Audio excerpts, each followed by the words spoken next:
Hello guys, I'm back after watching Spider-Man No Way Home at the cinema and I would like to talk about this movie right now. Jadi gue sempat mikir bagaimana caranya untuk memberikan review secara detail dan komprehensif tanpa spoiling too much details because banyak surprise di film ini yang lu juga pasti expect dari trailer-trailer sebelumnya.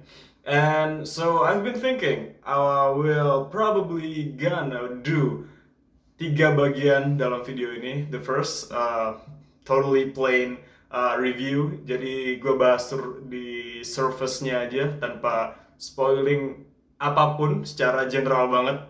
Review yang benar-benar kulitnya doang. And then the second part is yang udah agak abu-abu. So maybe some of you think that itu adalah spoiler, tapi buat orang lain itu nggak apa-apa. For example, like karakter apa aja yang muncul di film ini and plot yang tidak terlalu convenience kayak terlalu impactful, mungkin lu juga nggak apa-apa denger. And then the third part is totally spoiler. I'm gonna dissect the movie detail secara plot-plotnya and every things that matter for me and affect my personal opinion about this movie. So that's it. Check it out.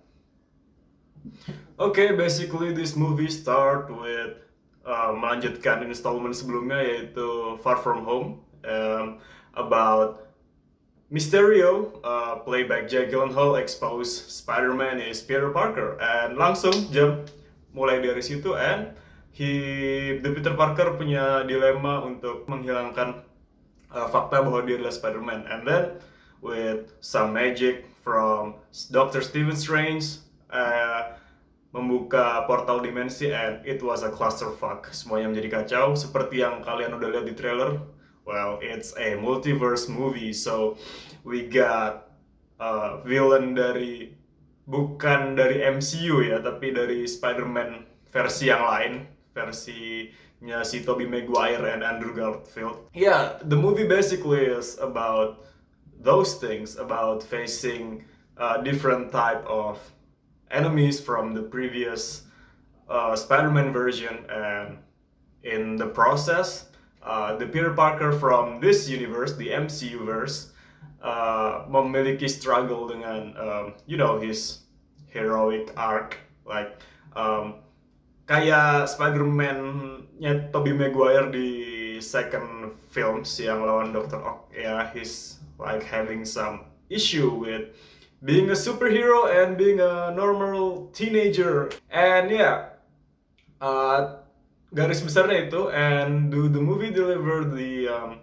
stake, atau mungkin dalam kalimat lain bisa disebut excitement mungkin ya, tentang sebuah film yang komprehensif mengenai suatu superhero dan dilemanya. Well, it kind of deliver the message and dibungkus dengan style yang sangat baik menurut gue, but for me ya cukup standar untuk MCU. It meet my expectation but not like menembus ekspektasi, enggak juga. Well, yang dijual di film ini, to be honest, for me personally, is about the nostalgic. I don't know about you guys, but Tobey Maguire Spider-Man is basically my childhood. I watch the movie many times. I don't even have the exact number in my head how precisely I watched those movies. One, two, and three. Every Tobey Maguire movie. Even I love the third one, even though it's like some people get some mixed up feelings about it. So yeah, it's about fun and excitement. Well, the nostalgia things, it's mostly works, but tentunya dari dua universe ini karakternya bakal bejibun banget, and I think porsi screen time mereka juga nggak terlalu detail, and the motivation from each character nggak terlalu kuat juga. Tapi kalau dipadukan itu menjadi suatu yang fun gitu buat gue, menarik. Karena emang ya bayangin aja dari universe yang lain ketemu pasti bakal kocak, pasti bakal banyak hal menarik untuk dibicarakan. So I would recommend you to, mungkin kalau memorinya agak-agak foggy tentang film-filmnya Spider-Man-nya Andrew Garfield yang amazing atau mungkin Tobey Maguire yang original, you rewatch aja deh mending. And when you have those information about the previous movie, percakapannya bakal lebih kerasa ngena, kocaknya bakal kerasa, referensi lo akan cukup lah untuk tertawa. I laugh at every references. Yeah, it kind of works, but you know, as a movie itself, I think it's kind of it's pretty good. About it still concerns present Peter yang sekarang masih jadi main fokus present tentang ceritanya dia, tapi ketika digabungkan dengan RAM lain, mungkin gara-gara screen time juga, jadi fokusnya agak terbagi and nggak terlalu drive untuk tiap-tiap karakter ini juga nggak terlalu, you know, kayak shit, I'm missing something about this character.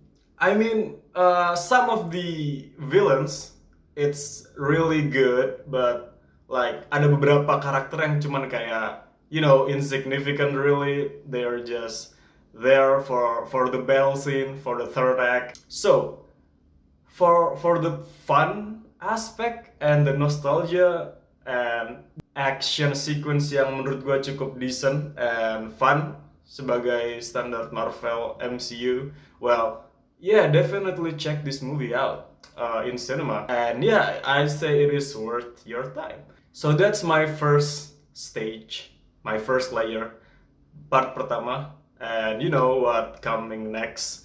If you don't want any spoiler, stop right here. And moving on to stage 2, baby. Oke, gue ingin memulai ulasan ini dengan suatu pernyataan, statement tentang opini pribadi gue selama tahun 2021 ini mengenai film-film Marvel. Well, as you know, banyak sekali film Marvel yang dirilis tahun ini. Lah, it's like movie after movie, series after series. It's like, you know, to be honest, personally, it makes me feel kind of dull. Dari awal ada WandaVision, Falcon Winter Soldier, Loki, sekarang ada Hawkeye, Black Widow, Shang-Chi, Eternals. Wow, it's just too much to digest in a year, I think. Well, gue ngerasa secara struktur story di Phase 4 ini as a wholesome, sebagai kontinuitas semua film-film itu, I feel like this is kinda rush. To be honest, bukannya gue menginginkan 1 tahun itu cuma ada 2 film atau bagaimana, but it is a harsh reality bagi gue, karena ketika di phase sebelumnya gue jadi lebih enjoy menikmati film Marvel, film MCU itu bener-bener terasa meresap dan menghayati per filmnya gitu. Maybe ada beberapa yang relate dan beberapa yang kurang setuju juga, but gue lebih enjoy phase yang kemarin sih, karena like there's a goal in, you know, setting the universe. Jadi Endgame itu kayak suatu puncak di mana, well, itu hit kita paling gede gitu. Jadi secara struktur cerita leading up to the big plot, big guy. Mungkin ini juga karena masih awal-awal dari phase 4 ini and belum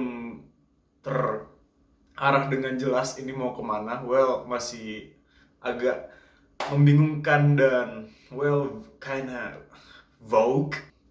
Well, that's how I feel. But back again, gue punya suatu statement bahwa I watch superhero movie mainly because of it's fun and imaginative, and of course comic book adaptation gitu. So I'm reading a freaking comic, not like I'm watching sesuatu yang dalam dan impactful lah. Impact kayak abis lihat film itu kayak, wah, film ini legend nih, bisa kita ulang berkali-kali. Like for instance, like ya bukan apple to apple untuk membandingkan film ini dan let's say film A24, Moonlight gitu kayak, atau well ya super hero movies adaptasinya dari comic book. Lu jangan berharap lebih, bukan berharap lebih ya, jangan berekspektasi yang salah. Sama apa ya, lu kalau emang mau mereview suatu a superhero movie, like see the movie for what it does, like seperti yang dikatakan oleh Martin Scorsese, this is a theme park. Bukannya gue menginterpretasikan statement atau argumen Martin Scorsese ini sebagai hal yang negatif, but well, if it is a theme park, quote unquote, it should be fun. And I want my theme park to be a fun ride. Like, well, standar gue selama gue enjoy dan gue mau ngikutin ceritanya, and I'm having a great time in the cinema, so why not? That's how it is. So back again, in Spider-Man No Way Home. Well, what do you expect from a superhero movie, dude? That's the first fundamental things about dasar dari gua nge-review film superhero itu ya karena itu. And di film ini, well, kenapa ini sesi 2? Well, because I want to talk about all the characters. Semua karakter ada di sini. Semua karakter dari Spider-Man 2 versi itu ada di sini. Green Goblin, you name it. Dr. Octavius from The Amazing Spider-Man, The Lizard, and Electro. Juga ada Sandman. Well, yeah, mereka di situ semua and serve the main plot, serve the main story. But mereka di sana hanya untuk fun gitu, jangan berekspek lebih. Kayak, wah ini ntar gimana kontinuitasnya. Well, ada beberapa sih plot yang ngedrive bahwa akan ada lanjutan dari Spider-Man No Way Home ke film berikutnya untuk faktor kontinuitas. But yeah, the characters serve the movie as the fun factor, the nostalgia factor. Karakter mereka juga nggak terlalu di flash. Beberapa kayak misalnya si Electro and Sandman, menurut gue kurang digali dan kurang screen time aja sih sebenarnya. Well, itu risky move juga sih sebenarnya kalau film ini 3 jam 4 jam kayak Justice League ya, Zack Snyder yang terbaru. Ya mungkin Marvel nggak berani take a risk. Ya, untuk faktor kejutan juga Spider-Man si Tobey Maguire dan Andrew Garfield ada di film ini. Jadi ya itu ya, ngebuat fun. But mungkin kembali ke pernyataan gue di awal, gue menjadi dull karena emang di film-film sebelumnya kayak series What If gitu, terus Loki, Black Widow, banyak karakter yang lu nggak nyangka bakal keluar dan ternyata keluar gitu. Wah, superhero ini di film ini, superhero ini di film ini, and like I'm getting kind of used to it. Well, Marvel is a big movie company, dipayungi Disney lagi sekarang, dimiliki Disney sih sebenarnya. And they have all the access to use all the characters sesuka mereka, jadi ya kayak crossover segala macam gue juga nggak terlalu surprise ya. Cuman untuk revelationnya ya mungkin katakanlah B aja, tapi interaksi mereka it is good, it is well written, and enjoy banget gue dengan karakter-karakter mereka, percakapannya, conversationnya, detail-detail kecil juga kalau lu ngikutin banget ya film-film yang sebelumnya ada gitu. And yeah, I'm satisfied. The movie is fun and good, but if you're having a higher expectation, mungkin lu harus before you watch it ya, kalau lu belum lihat nih, turunin mending agar kepuasan lu maksimal gitu sih. But yeah, terlepas dari itu, dengan adanya semua karakter, scene-nya bagus, directingnya oke, sound segala macem, efek ya oke, nggak perlu gua ulas banyak. And yeah, tiap-tiap scene battle keren, percakapannya juga lucu, kocak, quirky. Well, I like it, I love it in fact. Dan I'm glad I watch it. Gue lega gue ngeliat, because nggak hanya untuk fan service film ini dibuat, tapi juga it is a good fan service. Penulisan segala macam okay, decent, nothing special, but for the nostalgia aspect it is special. But for a whole movie, Yeah, it's okay. Yeah, I'm having a blast. I'm having a great time.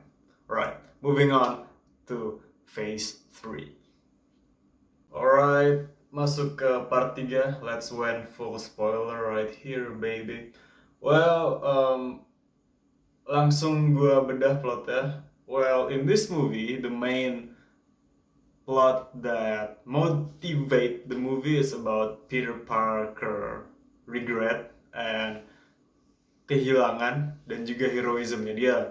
Well, in this movie you will see his struggle with trying to keep up with his school or college world. Jadi dia masih remaja dan beban superhero di dia tuh terlalu berat. Ya, awal scene first act-nya menggambarkan itu dengan vivid, menurut gue cukup. And Peter Parker juga mempunyai regret and he's confused. He's just a confused little teenager. Well, itu menurut gue bisa relate ke gue juga. Dia superhero paling indecisive kalau lu ulas lagi bagaimana dia act di depan other Avengers. Dia yang masih agak, ya bisa dikatakan childish, dan dia adalah orang yang following order aja. And in this movie it's really about him, without Tony Stark, without any guide, and he nyari ininya aja, nyari jalannya dia, way-nya dia. And it is a fresh motivation buat film ini agar penonton feel dan masuk ke dalam perasaannya si Peter Parker ini. And ya, di samping itu juga ada temennya Ned, MJ, relationship dengan pacarnya, dan juga tentang persahabatan mereka. Seluruh kota menganggap dia vigilante and something like, itu sesuatu yang sangat berat buat superhero yang masih usia agak muda ya sebenarnya. And ya, menggambarkan sekali. And then when the cross universe happen, that's yang mulai agak it's doesn't make too much sense and a little bit of clusterfuck di depan-depan. Tapi di act ketiga, ketika Spider-Man-nya Tobey Maguire and Andrew Garfield muncul, itu tema tentang jati diri si Peter Parker ini balik lagi. Gue jelasin ya. If you have watched the movie, of course you will dengerin section ini kan.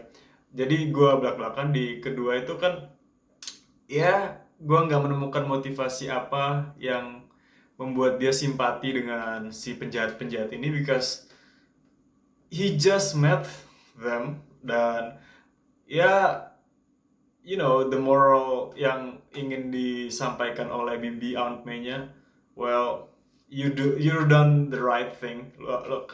Si Peter ini memberi mereka kesempatan agar tidak terbunuh di alam aslinya. Well, menurut gue itu kurang di develop, kurang dimasak dikit. It's kinda sudden dan messy banget penulisan di tengah-tengah itu. But I get it what the movie trying to say. Kayak superhero Spider-Man, Peter Parker ini having problem with his morality. Kelemahannya adalah moralitas, kata Green Goblin juga ngomong gitu kan. Well, ya, Spider-Man terlalu bermoral mungkin, terlalu baik, but the movie doesn't told us why.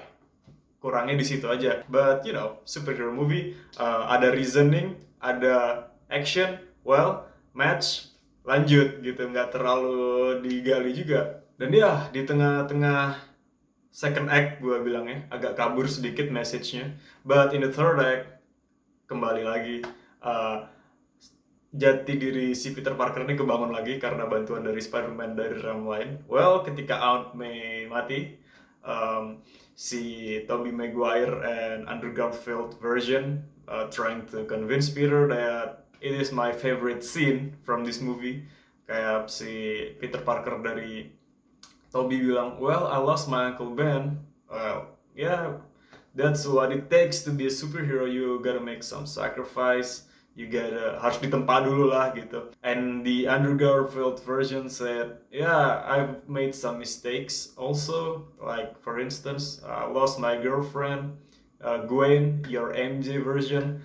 Well, yeah, dude, that's what it takes to be Spider-Man. Itu scene-nya ngena sih, menurut gue keren. And yeah, balik fokus lagi on track dari, dan itu membuat film ini balik on track tentang jati dirinya si Spider-Man itu. Yeah, the superhero-nya, tiga-tiganya itu yang ngebentuk film ini kuat gitu. Meanwhile, relationship si Spider-Man dengan villain-villain ini menurut gue agak hit and miss. Ada beberapa yang kena, terutama dengan Green Goblin. Itu adegan-adegannya dan percakapannya banyak yang bagus dan kena. Dan Dr. Octavius juga lumayan kena juga. Kocak juga, kocaknya iya. Ngenaknya itu loh message-nya, dan superhero theme yang mendasari film itu juga dapat gitu. And yeah, it's pretty complex. And I want to talk about the death of Aunt May. Menurut gue, karena mungkin di film-film Spider-Man sebelumnya itu udah menjadi tradisi Uncle Ben mati. Kalau di Amazing yang mati Gwen Stacy. So gue kayak, yeah, this is Tom Holland's Spider-Man moment gini. Oke. Scene-nya well made, but kalau gue mau sedih kayak kematiannya si Tony Stark, mungkin ada pengaruh shock factor, dan gue juga nggak terlalu shock sih Aunt May mati di sini, because so-called tradisi Spider-Man lah gitu. Tapi scene itu sendiri dibuat dengan sangat baik dan menyentuh, and yeah, it is pretty good. So to wrap it all up, I do like the story, but gue nggak bisa deny kalau itu it is a bit of a mess, agak berantakan. Yeah, sometimes the movie struggle also to decide where it should be standing on, kayak fondasinya agak yeah. So is this a well-written story concept about Spider-Man in the MCU? Well, I must say no, it's average and mediocre at best, but is it a fun movie about, you know, having those older Spider-Man version coming together and having fun with this new version, and they are, you know, fighting each other with each other's villains and accomplishing something, and all together in the process, you know, making this Peter Parker character sebagai, you know, gue relate loh sebagai Spider-Man membentuk karakter si Peter Parker ini menjadi absolute, like it is the final nail in the coffin, like this is Spider-Man, this is his character. Well, I'm gonna give it an 8 out of 10 because of the nostalgic factors dan penulisan, directing segala macam. It's also okay, faktor funnya juga dapat. But probably if I take those nostalgia things from my previous experience, so untuk lo yang mungkin kurang relate dengan Spider-Man, mungkin it is maybe a 7 for you, but on my humble opinion, on my personal preferences, I give this one an 8. This is a very good movie for me and also very enjoyable. And yeah, thank you for watching my review.